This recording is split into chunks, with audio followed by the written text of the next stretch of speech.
He was a man who had already buried his whole world. Elijah Cole rode into town that morning with a list in his head. Lumber, nails, and a quiet bottle of whiskey to keep the ghost company. He figured it would be a simple trip. In and out. No trouble. He couldn't have been more wrong, because that's the thing about trouble in the West. It doesn't come looking for you. It's just there, waiting. And that morning, trouble had a name. Annie. She was standing outside the general store, a girl no older than 15, drowning in a dress made of rags and promises. Her face was a roadmap of cruelty, smudged with dirt and shadowed by a fresh bruise blooming on her cheek. She was holding a broom, but the way she held it, it wasn't a tool, it was a shield. Elijah had seen that look before. He'd seen it in cornered animals right before the snap. He was about to tip his hat and ride on by. A man learns to mind his own business out here. It's how you stay alive. But then a voice, thick with cheap liquor and rage, ripped through the morning air. "You deaf girl, I said sweep!" A man stumbled out of the store. Jasper Hale. Mean, lean, and the kind of man who soured milk just by looking at it. He was the girl's stepfather. Everyone in town knew it. They also knew his wife, Annie's mother, had died of pneumonia a little too quickly after marrying him. Folks whispered, but no one ever spoke up. Jasper's brother wore the sheriff's badge, you see, and that kind of power makes folks awful quiet. Jasper backhanded the girl across the face, a sharp, cracking sound that made the whole street go silent. Annie didn't cry out. She just stumbled, her eyes squeezed shut, bracing for the next one. And that was it. Something inside Elijah, something he thought had died with his wife and son, broke wide open. He swung his leg over his horse, his boots hitting the dusty street with a thud that seemed to echo in the sudden quiet. He wasn't a big man, not in the way that brawlers are. He was built of something tougher than muscle. He was built of grief and iron will. He walked right up to Jasper, his shadow falling over the cowering girl. "That your daughter?" Elijah's voice was low like gravel rolling downhill. Jasper squinted, a drunken sneer twisting his lips. "What's it to you, Cole?" Elijah didn't even look at him. His eyes were on the girl, on the tremor in her hands, on the split lip she was trying to hide. "You don't raise a child by beating him," he said, his voice flat. "That's what it is to me." Jasper took a step forward, puffing out his chest. "This ain't your business, old man. Now get back on your horse before you get hurt." The threat hung in the air, heavy and ugly. The whole town was watching now, peeking from behind curtains, stopping in the street, waiting to see what Elijah Cole would do. They all knew his story, knew the tragedy that hollowed him out. They figured he was a ghost, just waiting to fade away. They were about to find out that even ghosts can fight. Elijah took one slow step forward, closing the distance between them until he could smell the rot on Jasper's breath. "You lay one more hand on her," Elijah said, his voice dropping to a whisper that was louder than any shout. "And I'll break both of yours. Simple as that." Jasper's drunken courage evaporated. He saw something in Elijah's eyes. Not anger, not madness, but a promise, a cold, hard certainty. He grunted, spat on the ground, and stormed back into the store, slamming the door like a gunshot. The spell was broken. People started moving again, pretending they hadn't seen a thing. But Elijah wasn't finished. He turned to the girl who was staring at him with wide, terrified eyes. She looked like a fawn trapped in a snare. "What's your name?" he asked, his voice softer now. "Annie," she whispered, barely audible. "You got any other kin? Anyone else?" She just shook her head, a tear finally tracing a clean path through the dirt on her cheek. Elijah sighed. He hadn't come to town for this. He didn't want a fight. He didn't want a complication. He just wanted to be left alone with his memories. But looking at this broken girl, he saw a ghost of his own, a ghost of a child he couldn't protect. And he'd be damned if he was going to fail another one. "You ever ride a horse?" he asked. She gave a tiny hesitant nod. "Good," Elijah said, a decision solidifying in his gut. "You're coming with me." Annie's eyes widened in disbelief. "What?" "I said you're coming with me," he repeated, his voice firm but not unkind. "You don't belong here. I got a ranch. It ain't much, but it's safe. No one will lay a hand on you again. I promise you that." She glanced at the door, fear flashing in her eyes. He, he won't let me go." Elijah's jaw set like stone. "He tries to stop us," he said, his voice as cold as a winter grave. "I'll bury him." And in that moment, Annie knew he meant it. She saw past the weathered face and the sad eyes and saw a wall of granite. For the first time in years, a tiny flicker of something that wasn't fear sparked inside her. It might have been hope. He didn't wait for an answer. He walked into that general store, the silence following him like a shroud. He grabbed a pair of sturdy boots from a shelf and a worn hat, tossing them on the counter. The storekeeper, a nervous man named Henderson, just wrung his hands. Jasper was nowhere to be seen, probably hiding in the back with a bottle. Elijah threw a few coins on the counter, more than enough to cover it. "Put it on my account," he said, but his tone made it clear it wasn't a request. No one argued. No one ever argued with Elijah Cole when he had that look in his eye. They rode out of town before the noon sun hit its peak, the girl sitting stiffly behind him on his old Appaloosa. She held the saddle horn, not him, her whole body coiled like a spring, ready to bolt. The silence between them was vast, filled with everything they weren't saying. The ride to his ranch was a long one, through sun-scorched hills and past endless stretches of fence. It was a lonely place, a world carved out of dust and sweat. But as they crested the final hill and she saw the small, sturdy ranch house and the barn, something in her posture eased. Just a little. He showed her the spare room.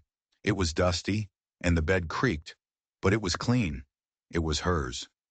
That night she barely ate the stew he cooked, just pushed it around her plate with a fork. Elijah didn't push.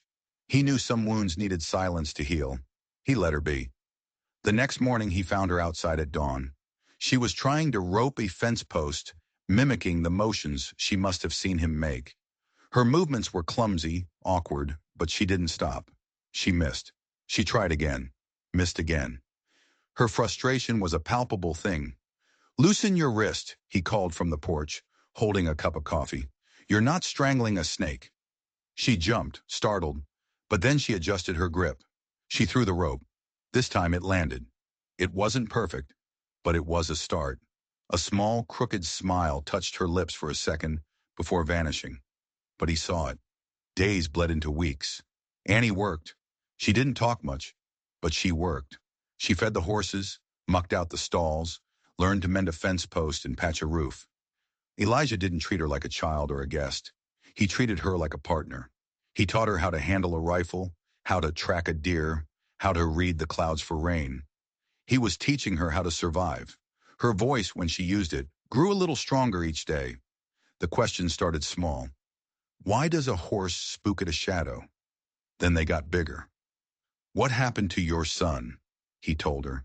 He told her about Samuel, about the fall, about the silence that came after. He spoke of his wife, Mary Beth, and the sickness that stole her away. He laid his ghosts out in the open, and in doing so, he found they weighed a little less. One evening, watching the sunset paint the sky in shades of orange and purple, she finally asked the question that had been hanging between them since that first day. "Why'd you take me in?" Elijah took his time answering. "I lost a boy," he said finally, "and I saw a kid who needed a hand. Figured I could give it." He looked at her, really looked at her. The bruises were gone. The fear in her eyes was being replaced by a quiet strength. "You can stay as long as you like," he added, his voice rough with an emotion he hadn't felt in years. "Never had a daughter, but I'd be proud to call you one." Her eyes glistened, but she didn't cry. She just nodded and turned back to the sunset. It was enough. But peace, like rain in a drought, never lasts long. One afternoon, two riders appeared on the horizon. Elijah knew who they were before he could even make out their faces. Jasper Hale, and beside him his brother, Sheriff Hale, a man who used his badge as a bludgeon. They rode right up to the porch as if they owned the place. "You kidnapped her, Cole," Jasper snarled, his face a blotchy red. "She's my legal ward." "She ain't livestock," Elijah said, stepping off the porch, his hand resting casually near the revolver at his hip. "She came of her own free will." The sheriff, a bigger, meaner version of his brother, crossed his arms. The law is the law, Cole. A minor has to be with her legal guardian. You're harboring a runaway. Suddenly, the screen door creaked open. Annie stepped out. She wasn't holding a broom this time. She was holding the rifle Elijah had taught her to use. She held it like it was a part of her. I'm not going back, she said, her voice clear and steady, with no trace of the terrified girl from the general store. The sheriff looked from her to Elijah, his eyes narrowing. He saw the rifle. He saw the way Elijah stood, perfectly balanced, ready. He saw a fight he wasn't sure he could win. This ain't over, the sheriff spat, wheeling his horse around.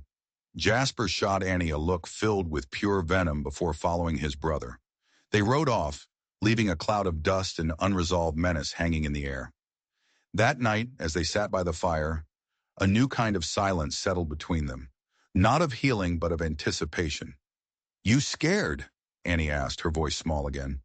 Always, Elijah admitted, but I'm not letting fear run this ranch, and I sure as hell ain't letting it take you. She looked at him and smiled. A real, genuine smile. It was the first one he'd ever seen from her. And in that moment, Elijah Cole knew he wasn't just protecting a girl. He was protecting his family. But as he watched the fire dance, a cold knot formed in his stomach. This was just the beginning. The Hale brothers were predictable, brutish, but they were also connected. And Elijah had a feeling the real storm hadn't even started yet. He was right. The real storm arrived a week later, not with clouds and thunder, but with a clean-shaven man in a city suit, riding a fine horse. He wasn't alone. Sheriff Hale and 2 deputies flanked him like vultures. They didn't stop at the gate. They rode right up to the porch, their horses tearing up the yard. The man in the suit dismounted, brushing dust from his coat with an air of superiority. Elijah Cole, he asked, his voice smooth and cold. I am State Agent Prescott. I'm here on behalf of the governor's office to take custody of the minor child, Annabelle Kendrick. He produced a piece of paper with an official-looking seal. It was an order, stamped and signed, declaring Annie a ward of the state, to be removed from Elijah's unlawful guardianship immediately. Elijah felt a chill that had nothing to do with the morning air. This was no longer about a town bully and a crooked sheriff. This was the law, the full weight of it, brought down on his small, quiet world. She's safe here, Elijah said, his voice dangerously low. She chose to be here. Prescott offered a thin, condescending smile. A minor's choice is legally irrelevant. She is to be placed in a state facility until a suitable home can be found. You are, in effect, a kidnapper, Mr. Cole. Cooperate, and we can overlook your transgression. Before Elijah could answer, Annie stepped out onto the porch, her rifle held loosely in her hand. She had grown in the last few weeks, not just in confidence, but in stature. She seemed to stand taller, her shoulders squared against the world. I'm not going anywhere, she said, her voice ringing with a strength that surprised even Elijah. He beat me. The sheriff did nothing. Nobody did anything, except him. She nodded towards Elijah. That should matter more than a piece of paper. Prescott's eyes hardened. He looked at Annie not as a person, but as a problem to be solved. The law is the law, young lady. You are coming with us. Now. He gestured to one of the deputies. Take her. The deputy, a young man with nervous eyes, started to step forward. Elijah didn't draw his gun. He didn't have to. He just shifted his weight, a subtle movement that promised sudden, swift violence. Touch her, he said, his voice a blade of ice, and I'll drop you where you stand. The deputy froze. The air crackled with tension. Prescott's face flushed with anger. Are you threatening an officer of the state? I'm protecting my family, Elijah bit back. The standoff stretched, thin and brittle. Sheriff Hale, for all his bluster, looked uneasy. He knew Elijah. He knew that look. He leaned over and whispered something to Prescott. The agent's face twisted in frustration, but he nodded curtly. This isn't over, Cole, Prescott snarled as he mounted his horse. We will be back, with more men, and the next time, we won't be asking. They rode away, leaving Elijah and Annie alone on the porch, the official-looking paper lying in the dust where Prescott had dropped it. Elijah walked over and picked it up. He studied it for a long moment, his brow furrowed. Something was wrong. The seal was crisp, The signature looked real, but there was a word misspelled in the official letterhead. A small thing, a tiny mistake. But out here, you learn to notice the small things. It's how you spot a snake in the grass, or a lie on a piece of paper. "They're coming back, aren't they?"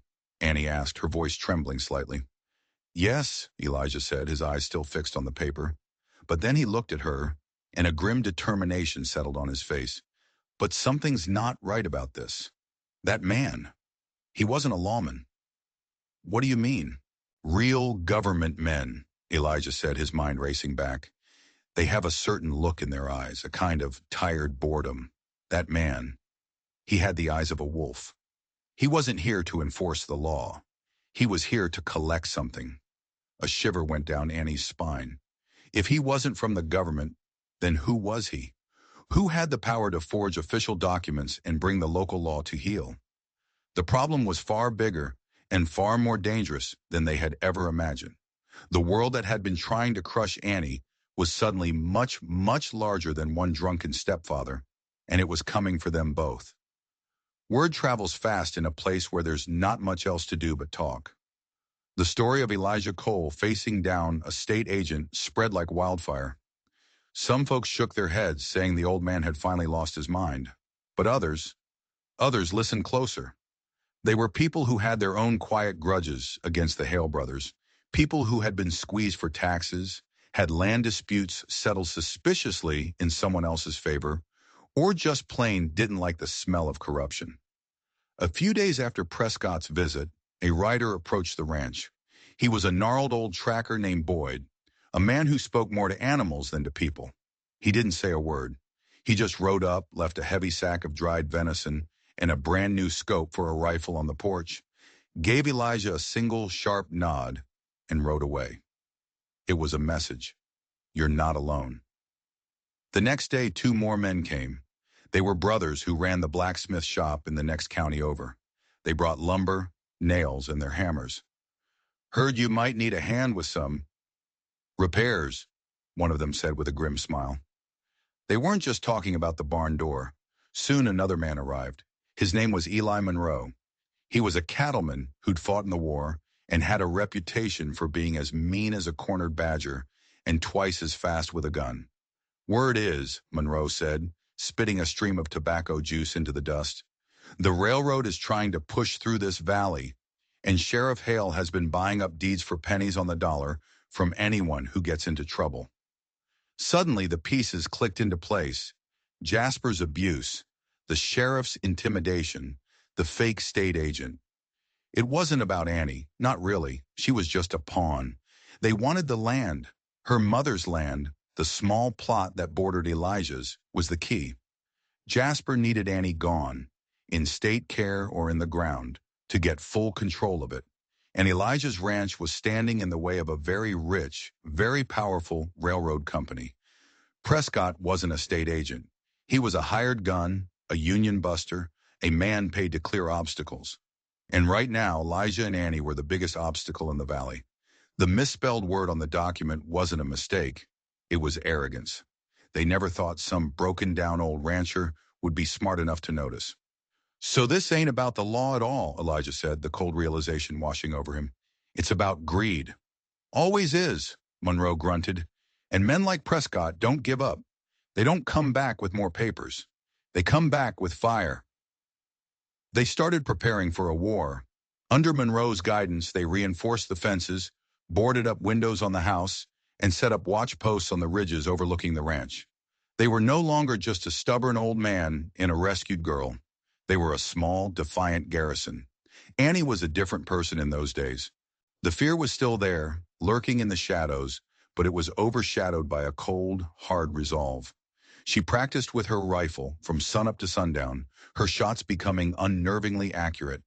She wasn't just learning to shoot, she was learning to fight back. She was taking control of her own story. One afternoon, while sorting through a dusty trunk of her mother's belongings that Elijah had brought back from town, her hand brushed against a false bottom. Her fingers fumbled with the hidden catch until it sprang open. Inside was not a deed or a map, but a small leather-bound journal. It was her mother's diary. Her hands trembled as she opened it. The pages were filled with her mother's elegant script, detailing the slow, creeping horror of her life with Jasper. He had married her for her land, bled her of her money, and then, as her health failed, had begun to neglect her, letting the pneumonia do his dirty work for him. But the last entry was the most chilling. It was dated the day before she died. He doesn't know about the first deed, the real one. I knew a man like him could never be trusted. I hid it where only my Annie would think to look. The place where the sun sleeps. It is her birthright, her protection. He will never find it. The place where the sun sleeps, Annie whispered, her heart pounding. It was a name her mother had given to the old storm cellar, dug into the hillside west of the barn, a place they used to hide during thunderstorms and watch the sunset afterwards. The real deed to her mother's land wasn't in some bank or lawyer's office. It was hidden right here, and Jasper knew nothing about it. This changed everything. It wasn't just about defending the ranch anymore. It was about claiming what was rightfully hers. It was about justice for her mother. That night the attack came. It began not with a shout, but with a sudden, eerie silence. The crickets stopped chirping. The wind died down. Elijah, on watch, felt the hair on the back of his neck stand up. He saw a flicker of light at the edge of the far field. Then another. Then the barn exploded. A massive fireball ripped through the night, lighting up the sky and throwing Elijah off his feet. Flames shot hundreds of feet into the air, the sound a deafening roar. The horses screamed in terror. Annie, Monroe, and the others burst out of the house, weapons ready. Through the smoke and chaos, they could see dark figures moving at the edge of the firelight. Gunshots cracked through the air. "They're trying to burn us out," Monroe yelled over the roar. "Draw us out into the open."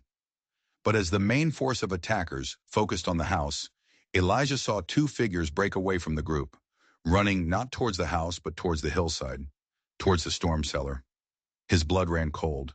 They weren't just trying to burn them out. The fire was a distraction. Someone knew about the cellar. Someone was after that deed. He locked eyes with Annie across the yard, smoke swirling between them. He didn't have to say a word. She knew. She raised her rifle, her face illuminated by the hellish orange glow of the burning barn. And her expression was not one of fear. It was one of pure, unadulterated fury. The scared girl from the general store was gone forever.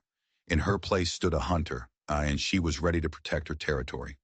While Monroe and the others laid down covering fire, pinning down the main group of attackers, Elijah and Annie slipped away into the darkness, circling around the chaos. The two men were already at the storm cellar door, trying to pry it open with a crowbar. They were so focused on their task, so certain they were unseen, that they didn't hear Elijah and Annie approach. "Looking for something?" Elijah's voice cut through the night. The two men spun around, surprise and fear on their faces as they found themselves staring down the barrels of a shotgun and a rifle. One of them was the nervous young deputy from Prescott's first visit. The other was a hard-faced stranger. The deputy panicked, raising his pistol, but he was too slow. Annie fired. The shot was deafeningly loud in the sudden quiet. The deputy cried out and crumpled to the ground, clutching a bloody shoulder. The other man dropped his crowbar and raised his hands. "Don't shoot," he stammered. "We were just following orders." "Whose orders?" Elijah growled, pressing the shotgun against the man's chest. "Prescott's." But it was Jasper Hale's idea. He's the one who remembered the girl's mother always talking about the cellar. He figured something valuable had to be in there. So Jasper wasn't just a drunk bully, he was cunning. He had been playing a longer, smarter game than anyone had realized. He had used the railroad's greed and Prescott's muscle, all in the hopes of finding that deed. They tied the two men up and dragged them back towards the fight. The element of surprise was gone for the attackers. With their flank exposed and two of their men captured, their resolve crumbled. They had expected to fight a scared old man and a handful of farmers. They hadn't expected an organized, determined resistance. The gunfire tapered off, and the remaining attackers melted back into the night, leaving behind the crackling embers of the barn and four of their own men lying silent in the dust. The sun rose on a scene of devastation. The barn was a smoldering ruin. The yard was littered with spent casings. But the house still stood, and they were all still alive. They had won the battle. But standing there, covered in soot and smelling of smoke, Elijah knew the war was far from over. Prescott wasn't the kind of man to accept failure. He wouldn't just send a few thugs next time. He would come back with an army, and he would be coming to wipe them off the map for good.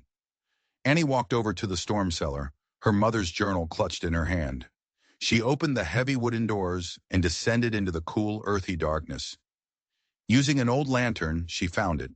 Tucked away in a loose stone in the wall was a small, oilskin-wrapped package. Inside was the original deed to her mother's land, signed and sealed years before Jasper ever entered their lives. But there was something else, too. Tucked inside the folded document was a letter written in her mother's hand.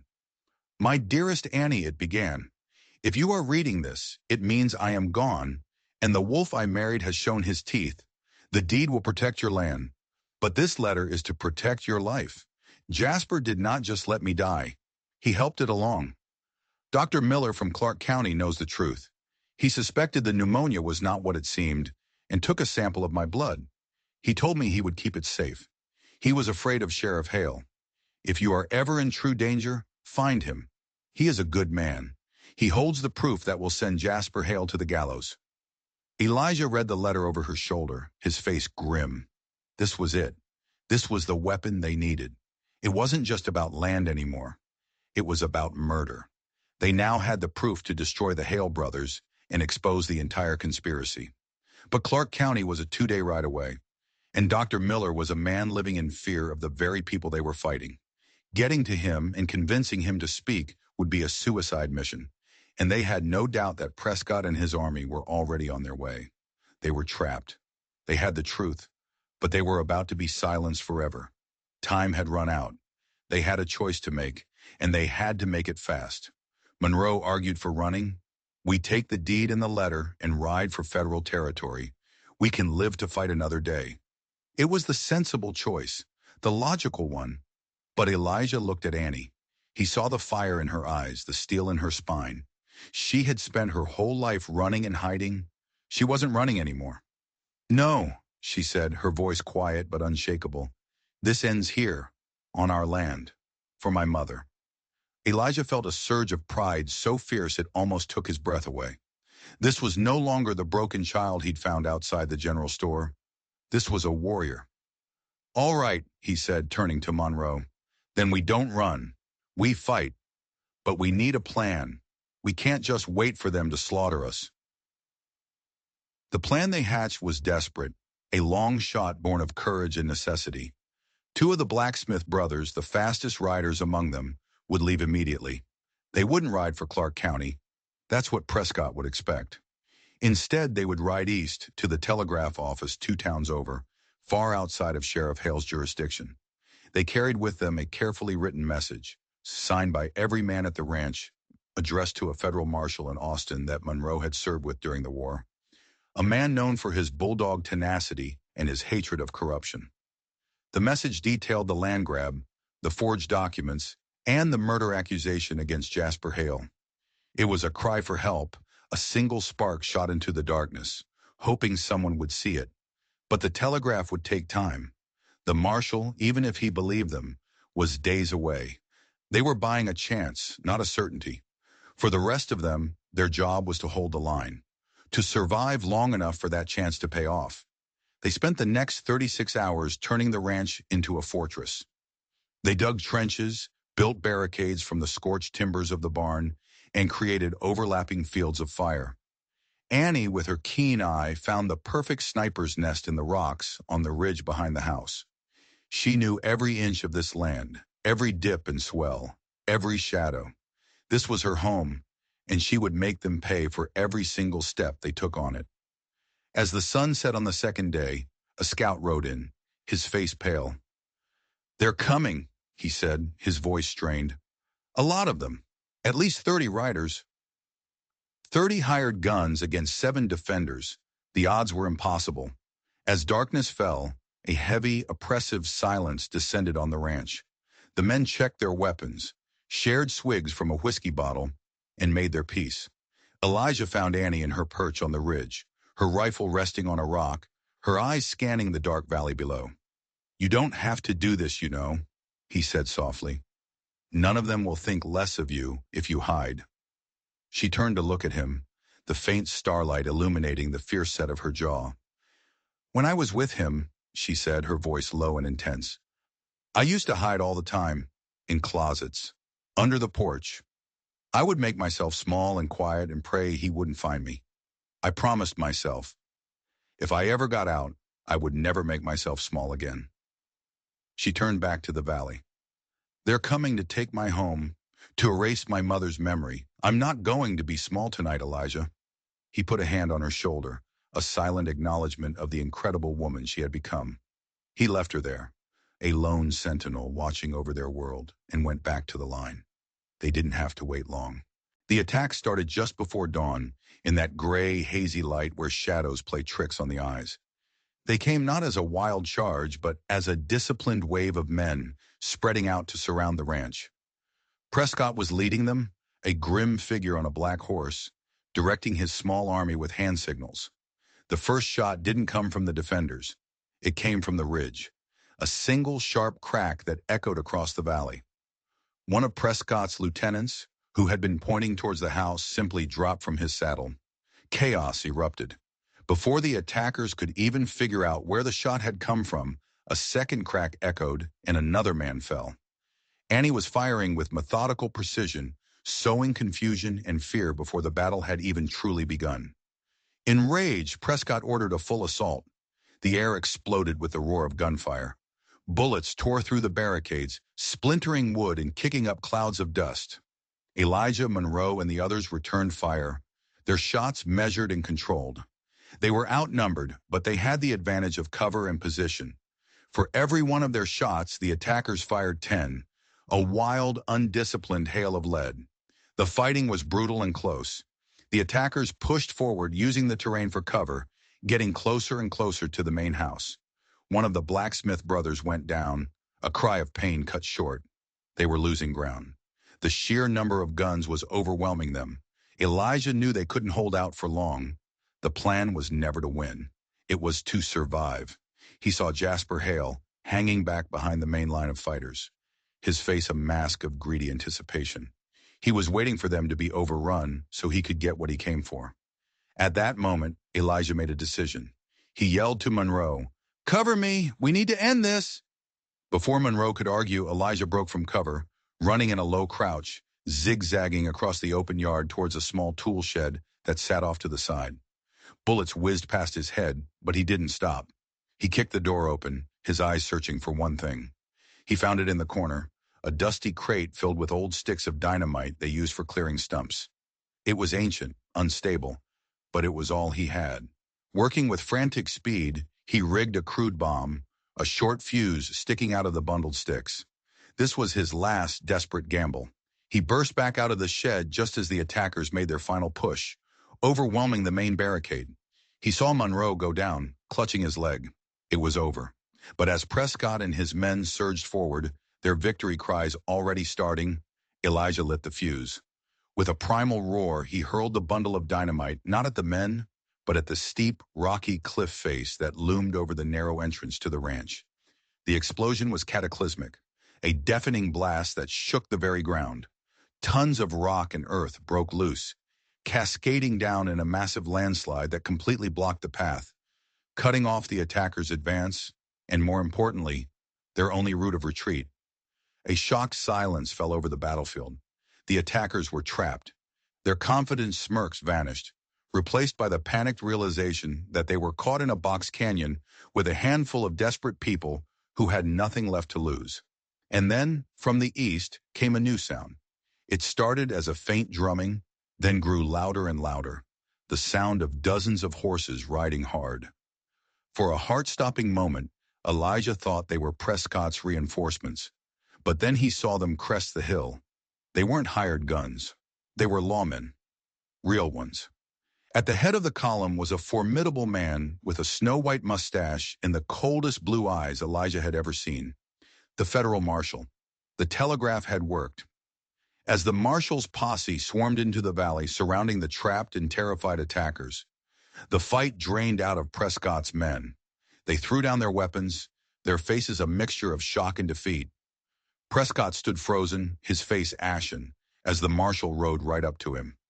State Agent Prescott, I presume, the marshal said, his voice dripping with sarcasm. Funny, the governor's office has never heard of you. But Elijah wasn't watching Prescott. His eyes were on Jasper Hale. As soon as he saw the marshals, Jasper had tried to bolt, scrambling up the rocks like the rat he was. But he wasn't fast enough. Annie, from her perch on the ridge, had seen him. She didn't fire her rifle. She just watched him. And then a figure stepped out from behind a rock, blocking Jasper's path. It was the tracker, Boyd. He hadn't fled. He had been waiting. Boyd didn't draw a gun. He just leveled a gnarled finger at Jasper, and behind him, more figures emerged from the hills.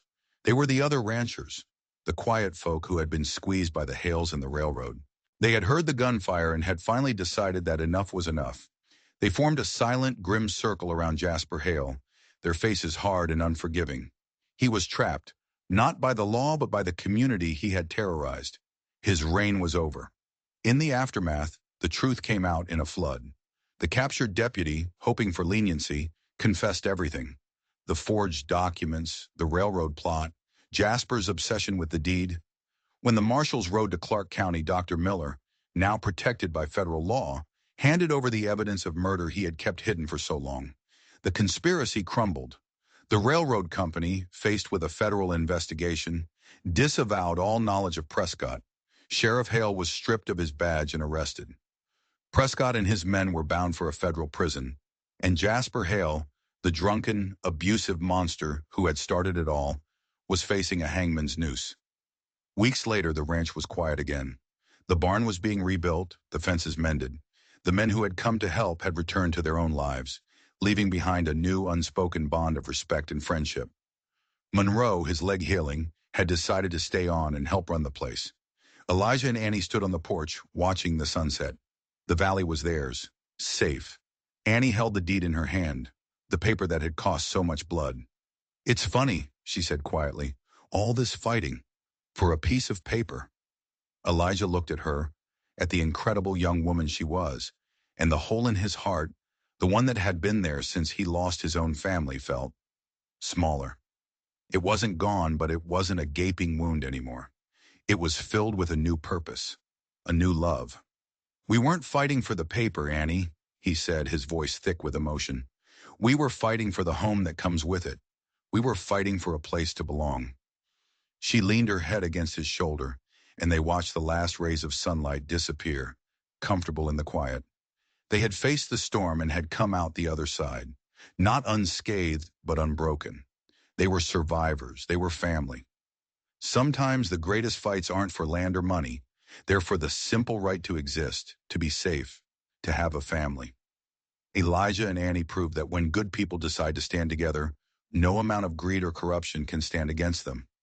Their story is a reminder that courage isn't the absence of fear. It's standing your ground even when you're terrified. If you were moved by their story of resilience and justice, do us a favor and hit that subscribe button. And let us know in the comments below. What would you fight to protect? Thanks for watching.